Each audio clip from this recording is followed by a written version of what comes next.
Bien, en la clase grabada, digamos, en la última, en la parte, la manera que particioné los módulos, habíamos terminado con el tema de la planificación estratégica.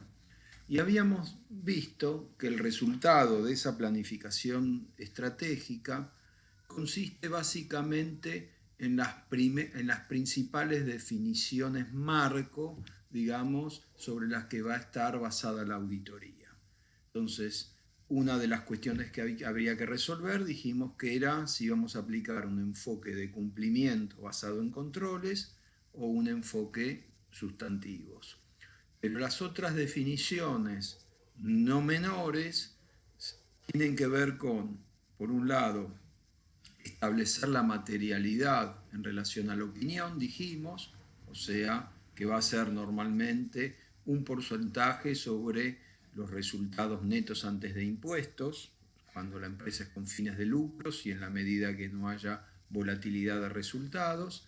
Y habíamos visto también que, digamos, para cubrir el riesgo de auditoría de que en un universo suficientemente grande pudieran haber errores pequeños que en su reiteración terminan derivando en un error material, trabajamos con una materialidad de desempeño que es la que se utiliza en concreto para definir los tamaños de la muestra, que es un determinado porcentaje que normalmente arranca del 75%. En la medida en que en las repeticiones de la auditoría resulta que en las muestras que vamos tomando nos encontramos con mayor cantidad de errores que los errores esperados, justamente a sabiendas que hay más errores de los que sospechábamos, esa materialidad de desempeño nosotros la vamos bajando a un porcentaje menor, de manera tal que derive en, digamos, tamaños de muestras superiores. Yo les había comentado que normalmente lo que se llamaba límite superior, me olvidé, el SP límite, bueno, no importa, que la materialidad va en el denominador, ¿sí? Después me olvidé el nombrecito estadístico. Límite superior de precisión, ahí está. Eso, el límite superior de precisión, digamos, en términos estadísticos, es nuestra materialidad de desempeño que va en el denominador de la fórmula. Y por otro lado, también teníamos que definir metodológicamente, cuando vamos en concreto a revisar un rubro y nos encontramos con errores, qué errores van a requerir proponer un asiento de ajuste y qué errores vamos a simplemente detallar en el papel de trabajo que ese error no es material, que es el umbral para proponer asientos de ajustes. Pero por otra parte, en función a la estructura tipo, de acuerdo a ese negocio que tienen esos estados contables, vamos a definir las cuentas significativas, que son aquellas que plantean un mayor riesgo de auditoría y donde vamos a recargar los procedimientos. Después vamos a tener otro grupo de cuentas que a nivel numérico son importantes, pero a nivel riesgo de auditoría el riesgo de error es más bajo, y a esas las llamamos materiales pero no significativas, donde, digamos, la carga de auditoría va a ser menor tanto en alcance como en cantidad y naturaleza de los procedimientos, y por último otras cuentas. Y ahí terminamos la clase anterior. Entonces, una vez que ya establecimos, digamos, las coordenadas básicas con las que nos vamos a manejar en esa auditoría, pasamos a lo que se conoce como planificación detallada. Esa planificación detallada para cada una de estas cuentas, las significativas, las materiales pero no significativas, otras cuentas, habíamos visto que, digamos, cualquier, no sé, crédito 100 viene de cambio 2000, no sé, otros créditos 400, digamos, esas son afirmaciones de los estados contables. Entonces, las afirmaciones de los estados contables habíamos visto que era nuestro objetivo de auditoría, digamos. Nosotros, cuando el estado contable dice bienes de cambio 2000, digamos, en en ese saldito que está informado en el estado contable hay involucradas determinadas afirmaciones. ¿Sí? ¿Qué tenemos? Existencia, van a ver que cuando vayamos a rubros siempre vamos a pasar por acá. Existencia, propiedad, integridad, que en el libro de Schlosse lo van a encontrar, ese grupo de afirmaciones son lo que en el libro de Schlosse ustedes van a encontrar como veracidad. O sea, los bienes existen. ¿tá? Entonces, en bienes de cambio 2000, yo voy, digamos, pido la compilación del inventario, me dicen que son 1000 unidades, bueno, esas 1000 unidades tengo que verificar, tengo que validar que existen. Pero que existan, o sea, las puedo validar por viendo comprobante, pues vamos a tener una clase específica de procedimientos de auditoría. ¿ah? Por el momento alcanza con que tenemos, que si dice bienes de cambio 2000, significa que en algún lugar de la compañía hay determinados cantidad de bienes de cambio que existen, que están, ¿sí? Y que es muy importante, son propiedad de la empresa, pues yo puedo tener mercaderías de otro en consignación. Entonces, no solo que existen, sino que son propios y, muy importante, la integridad. Es decir, que cuando yo digo bienes de cambio 2000, los 2000 más menos la materialidad de desempeño asignada a los bienes de cambio significa que no hay ni, hay 2000 más la materialidad o 2000 menos la materialidad. Entonces, básicamente es que la afirmación de integridad es que todo lo que tiene que estar, esté, y todo lo que no tiene que estar, no esté. ¿Ah? Entonces, saben que una compra, digamos, se reconoce en el momento en que se asume el control sobre los bienes adquiridos, ¿ah? Que normalmente es con la tradición, con la entrega. Por el lado de las ventas, lo mismo, digamos.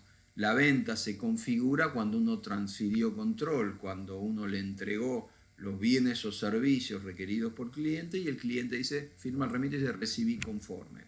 Entonces, la idea de la integridad tiene que ver con la correcta aplicación de la norma de lo devengado. Es decir, que el periodo esté correcto y eso lo vamos a ver con el corte de documentación. O sea, todo lo que tiene que estar, que esté y que esté asentado en el periodo correspondiente que tiene que ver con, digamos, la correcta aplicación de la norma de lo devengado.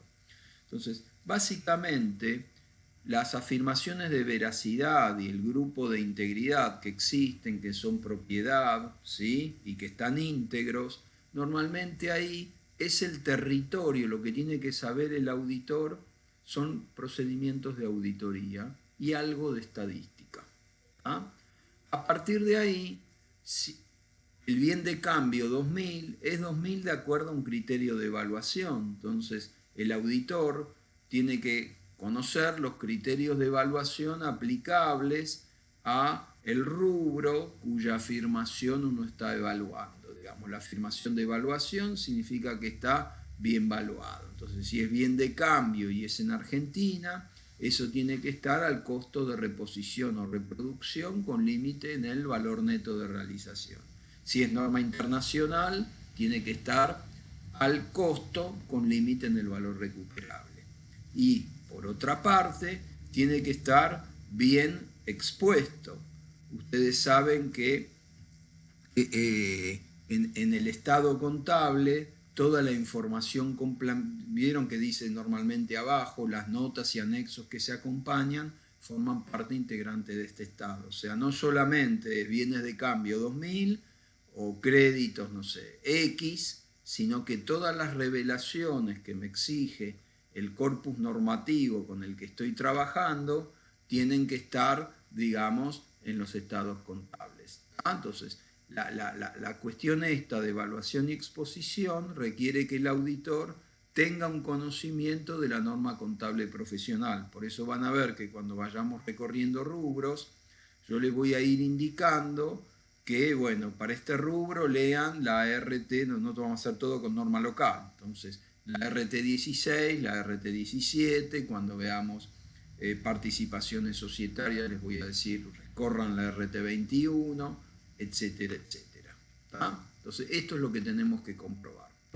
Entonces, cuando llegamos a la planificación detallada, nosotros habíamos visto por acá que nosotros teníamos definido ya a nivel estratégico a qué cuenta le íbamos a dar la bolilla, íbamos a meter la sobrecarga de procedimientos, en qué otras íbamos a aplicar algunos procedimientos y en las otras cuentas íbamos a aplicar algo. Me explico, por ejemplo, prueba analítica, cruces sistemáticos, pero no mucho más.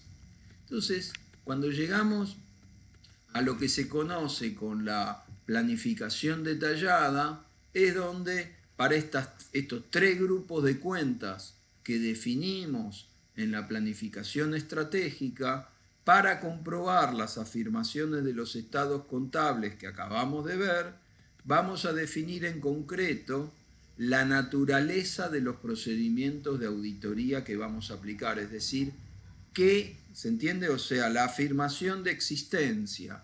Si estoy en caja y bancos, ¿qué procedimiento voy a aplicar para validarla? Normalmente van a ser los arqueos, la circularización. Después, el alcance, es decir, cuáles son los tamaños de muestra que voy a aplicar. Y finalmente, la oportunidad. Ahora vamos a pasar a ver riesgo de auditoría y vamos a ver, un poco en mi entendimiento, cuando vayamos a definir en qué consiste el riesgo de auditoría, que normalmente los auditores, bueno, cada vez menos, pero en general, debieran saber cómo se aplican los procedimientos y qué procedimiento es el más pertinente para cada rubro. Y a veces el problema, normalmente el problema es con el alcance, porque tomé mala muestra y esa muestra no me permitía dar una opinión acerca del universo poblacional y la estoy dando, o cuando tomé la muestra no tenía bien la población, ¿se entiende? O sea, normalmente donde más puedo tener problemas es con el tamaño de muestra, que es lo que nosotros denominamos el alcance. Y por último, la oportunidad. Entonces, normalmente hay determinados procedimientos de auditoría que no me dejan mover mucho. Si yo tengo una empresa que que no tiene un buen sistema de control interno, y sí o sí cuando voy a tomar inventario no me voy a poder correr mucho del cierre. En cambio, con otra que tiene buen control interno, por ahí resuelvo y hace inventarios rotativos, ir presenciando algunos de los inventarios rotativos. Entonces, la oportunidad es el momento en que voy a aplicar ese procedimiento de auditoría, que puede ser normalmente o en la visita preliminar o justo a la fecha de cierre, en la visita final, en el transcurso de la visita final, o hay algunos procedimientos como la carta de manifestaciones de gerencia o la revisión de hechos posteriores, que si bien son en la visita final, los tengo que planificar justamente prácticamente a la fecha del informe profesional. ¿Se entiende? O sea, básicamente tenemos ahí, digamos, 5 posibilidades. ¿Bien? Entonces vamos a empezar ahora a trabajar el tema de el riesgo de auditoría y su vinculación con el riesgo de detección. ¿Tá? Entonces vamos primero, o sea, se piensa que es lo mismo y realmente no es lo mismo. El riesgo de auditoría es algo fijo.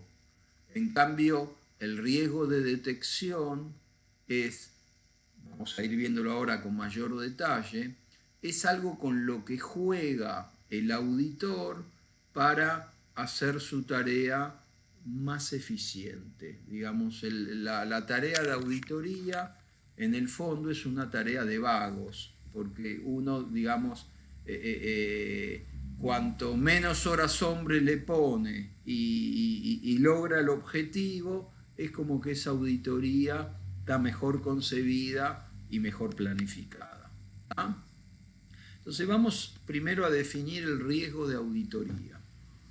Entonces, habíamos visto que al auditor externo lo contratan para que emita una opinión basada en la evidencia que vino recolectando mediante la aplicación de procedimientos de auditoría. Entonces, en definitiva, el riesgo de auditoría es el riesgo de que el auditor emita una opinión limpia, cuando en rigor de verdad es decir que se comió errores. O sea, él da una opinión limpia cuando en rigor existen errores u omisiones que superan el umbral de la materialidad, de la significatividad, y que de haber sido detectados hubieran llevado a, digamos, emitir una opinión con algún tipo de salvedad u objeción.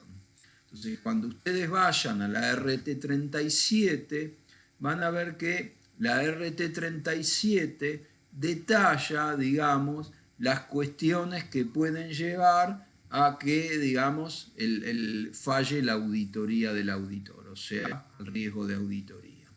Entonces, una causal es lo que hablábamos recién, el tema de la naturaleza, ¿no?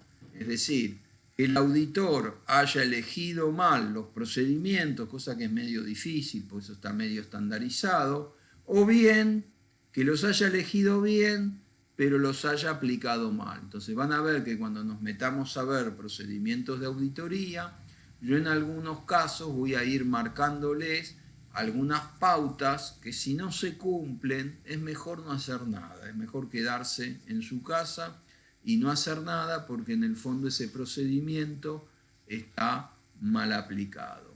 Entonces, esto es raro, esto no es tan raro, pero la otra fuente de error es el inadecuado alcance de las muestras seleccionadas. O sea, yo tomé un tamaño de muestra que en rigor de verdad no me permite validar toda la población. ¿Sí? Es lo que en muestreo estadístico se lo llama riesgo beta. Ese es el riesgo de dar por bueno un lote poblacional en base a una muestra, cuando en rigor de verdad ese universo poblacional tiene errores de tipo significativos. ¿Tá? Entonces, esto es muy importante y a veces se lo usa como sinónimo, y son dos cosas por completo distintas. El riesgo de auditoría es fijo, es decir, el auditor, como objetivo de su tarea, en general en muestreo estadístico se trabaja con un nivel de confianza del 95%, con lo cual el riesgo de auditoría no puede superar al 5%. Podemos jugar un poquito. Yo qué sé, si yo doy me voy a una tabla estadística y quiero trabajar con un 8% para achicar un poco el tamaño de muestra, de repente si yo opino con un nivel de confianza del 92%, yo entiendo que nadie me puede decir nada. ¿Se entiende? Pero es como un uso que el riesgo de auditoría no puede superar al 5%. Entonces yo quiero subrayar esto. El riesgo de auditoría siempre tiene que estar en el 5%. Por eso es distinto de lo que llamamos riesgo de detección, que ahora vamos a ver, que es el riesgo de no detectar un determinado error, porque que el auditor se puede permitir de no determinar con sus muestras, no determinar un determinado error, y que está asociado al riesgo inherente y al riesgo de control. Entonces vamos a ver con esta partecita del riesgo de detección, es donde yo les decía que el manejo eficiente de la auditoría trata de cumplir su objetivo con el menor esfuerzo de auditoría posible, la eficiencia de la auditoría. Y el riesgo de detección depende de la interacción del riesgo inherente y del riesgo de control. Entonces, de lo que se trata es, ¿cómo hago yo para mantener siempre mi riesgo de auditoría en un 5%, ¿sí? Y, digamos, juego con el riesgo de detección? Entonces, cuando mejor es el sistema contable, tiene menos riesgo, tiene más, el riesgo de control es bajo, el riesgo inherente es bajo, eso me va a permitir a mí asumir un riesgo de detección alto y tomar muestritas mucho más chiquititas, sin menoscabar mi riesgo de auditoría, que siempre se tiene que mantener en el 5%. Es decir, con este juego en función al inherente y al de control. En cambio, este es fijo. Mi opinión siempre tiene que estar basada en un nivel de confianza de más del 90%. ¿Ah?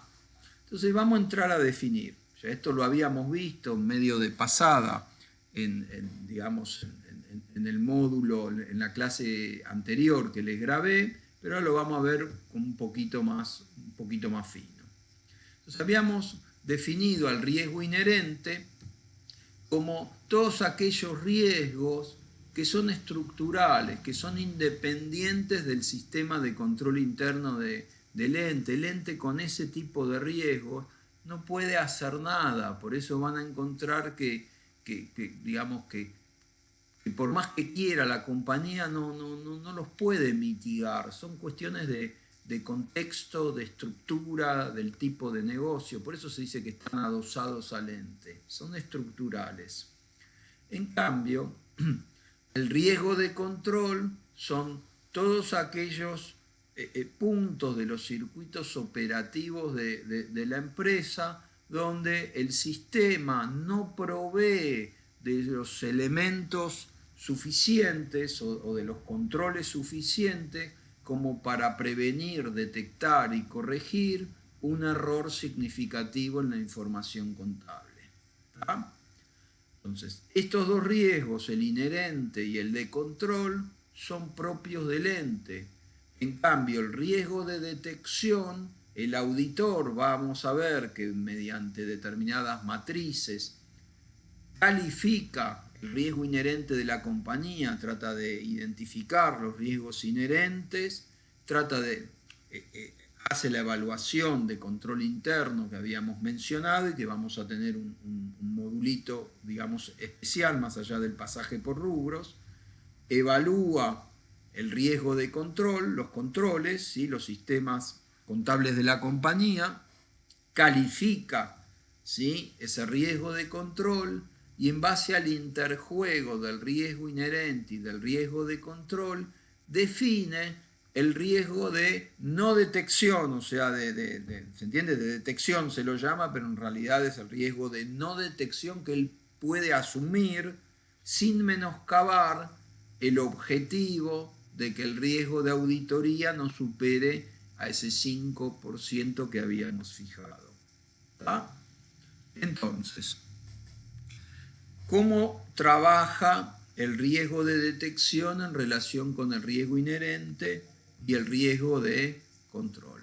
Entonces, la idea es un poco lo que les mencionaba recién, es que esto es inversamente proporcional, es decir, el riesgo de no detección que, digamos, puede asumir el auditor para mantener siempre que el riesgo de auditoría no supere al 5%, entonces tenemos varias combinaciones, pero yo me voy a los extremos por motivos didácticos, ¿sí? Por cómo se ve mejor la cosa. La idea es que cuando el riesgo inherente es alto, es un negocio riesgoso en sí mismo, donde tanto microeconómicamente como por la complejidad del mismo, porque tengo distintas localizaciones de fabricación, de distribución, importo, exporto, etcétera, etcétera. Entonces, cuando el riesgo inherente es alto y encima el sistema contable es muy despelotado, lo que me hace calificar el riesgo de control como alto, ¿sí? ¿Se entiende? El inherente es alto y encima es un despelote, el sistema contable. El riesgo de detección que puede asumir el auditor es bajo, le vamos a tener que respirar en la nuca a la compañía y tomar tamaños de muestras muy grandes y aparte para los distintos riesgos de control, establecer determinados procedimientos de auditoría que me cubran de esos riesgos. ¿Ah? Entonces, cuando el riesgo inherente y el riesgo de control, la combinación de los mismos, es alta, el riesgo de detección va a ser bajo y por consiguiente los tamaños de muestra van a ser grandes. Todo eso, digamos, para mantener siempre mi opinión con un 95% de confianza, lo que es lo mismo, o sea, un riesgo de auditoría del 5%.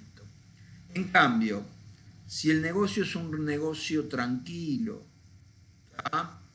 Por ejemplo, yo les decía, el estado contable de una asociación civil sin fines de lucro, no sé, la Bolsa de Comercio de Buenos Aires, ¿tá? Donde tiene socios, los socios pagan una cuota para poder, digamos, acceder al recinto, tiene unos bienes de uso, normalmente mucho de tecnología para el seguimiento de las transacciones, no tiene mucho más.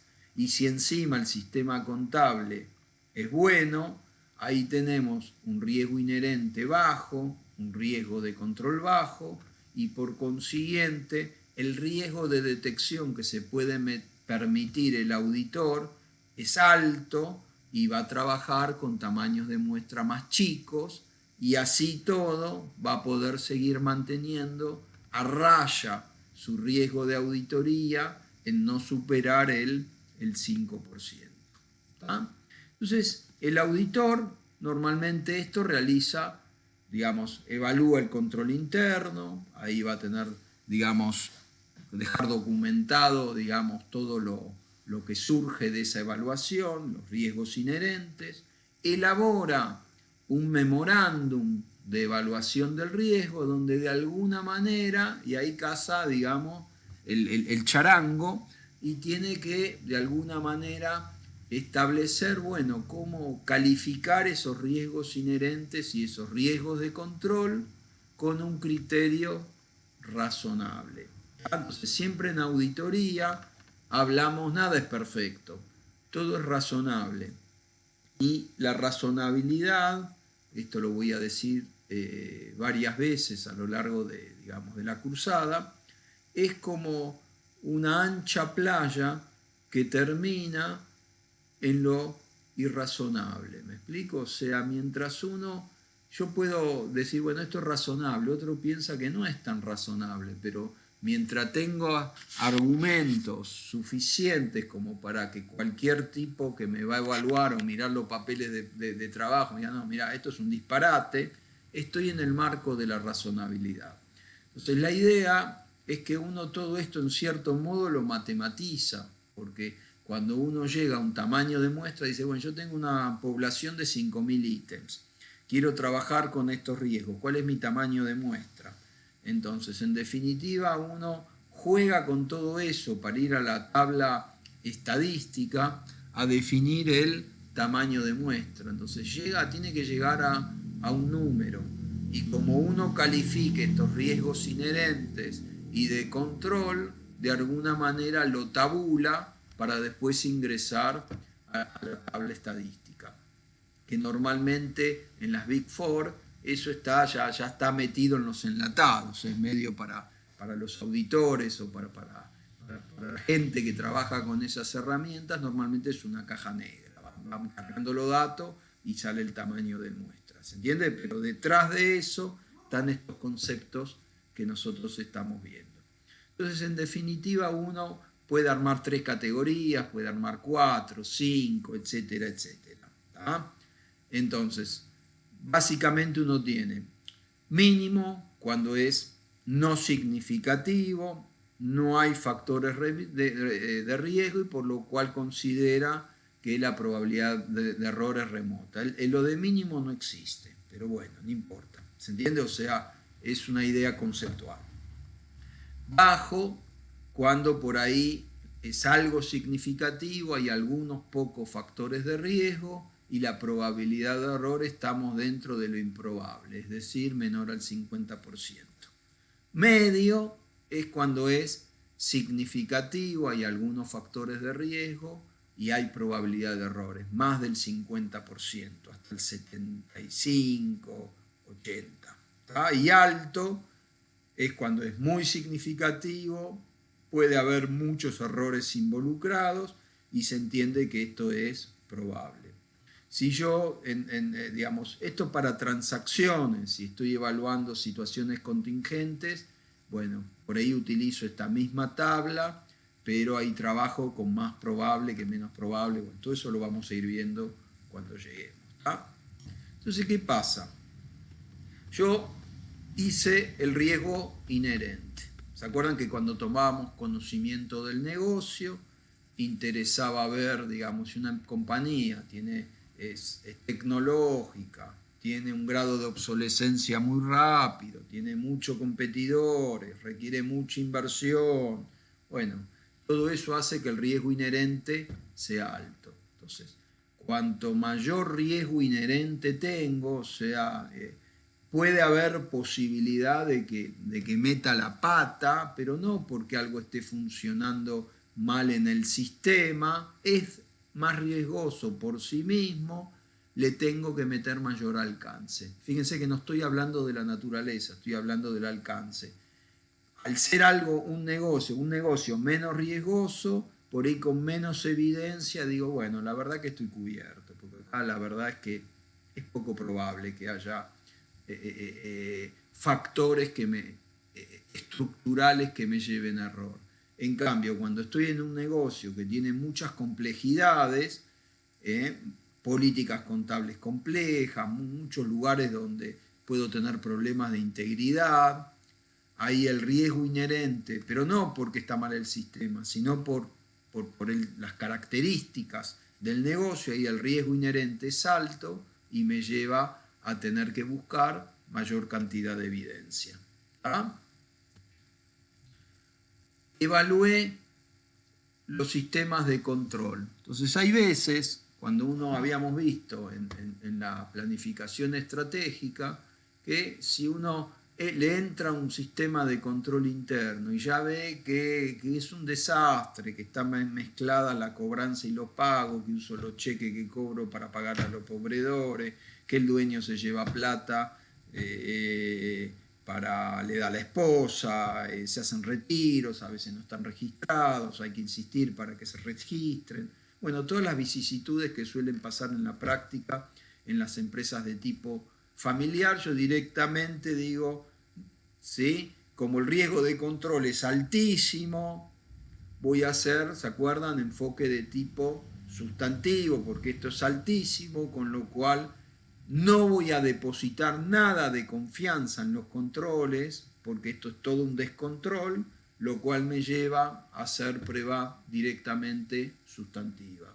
En cambio, si yo evalúo, digamos, el control interno, digo, la verdad es que acá hay varios controles, esos controles vamos a ir viendo cuando veamos la clase de control interno, los puedo calificar como controles claves, con lo cual, y encima transaccionalmente hay mucho volumen transaccional, digo, la verdad es que me conviene probar el control interno para ver si puedo depositar confianza en esos controles. Entonces, cuando el riesgo de control es más bajo, porque tengo muchos controles claves, el sistema de control interno es bueno, yo puedo depositar una mayor confianza en los controles, y se acuerdan que eso me llevaba a un enfoque de cumplimiento. Por más que ahora estemos usando lo mismo para otra cuestión, que es definir el riesgo de detección.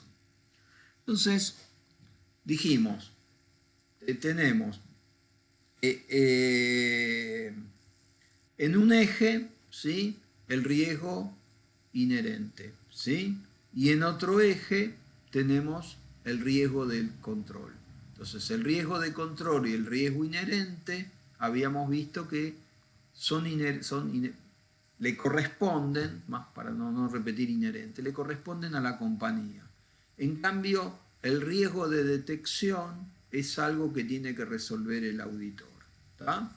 Entonces, Estas cuestiones son de criterio. Cuando uno elabora este tipo de matrices, tiene que hacer, digamos, por ahí lo dibuja así, después tiene que hacer un memo explicando, vendiéndoselo, digamos, al posible revisor de esos papeles de trabajo, que puede ser, digamos, un organismo de contralor, si en algún momento se piden los papeles de trabajo, puede cuando se hacen una Big Four controles de calidad, un equipo de afuera que viene a revisar el trabajo de auditoría, ¿se entiende? O sea, uno tiene que de alguna manera, mediante un memo, poder venderle al tercero, digamos, que lo va a mirar también con ojo de auditor, el criterio que uno empleó para establecer el riesgo de detección.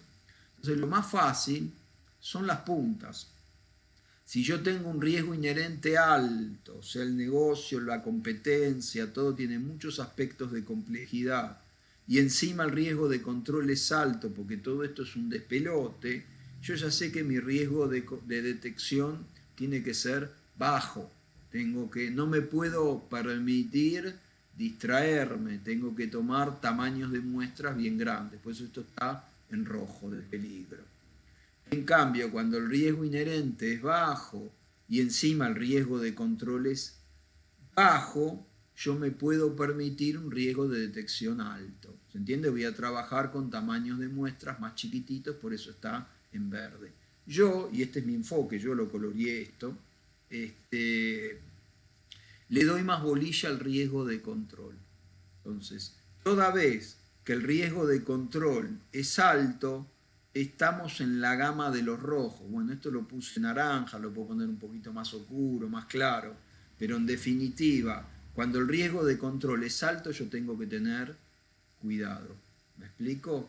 En cambio, cuando el riesgo de control es bajo, voy a tener que estudiar el tipo de riesgo. Entonces, acá estoy en la gama de los verdes, y cuando me vengo acá es medio una zona gris, le puse yo, no sé, para elegir un color, porque en definitiva, si los sistemas de control son buenos, el riesgo inherente, por más alto que sea, ahí voy a tener que estudiar de qué tipo de riesgo inherente se trata, porque por ahí es un riesgo inherente que es más o menos manejable o con algún procedimiento en especial, separo eso y, digamos, todo el resto, digamos, no me invalida a que siga trabajando con tamaños de muestra no tan grandes como los que trabajaría cuando el riesgo de control es alto. ¿Se entiende? Todo esto es cuestión de criterio profesional y normalmente, digamos, cuando son estructuras grandes, estudios grandes,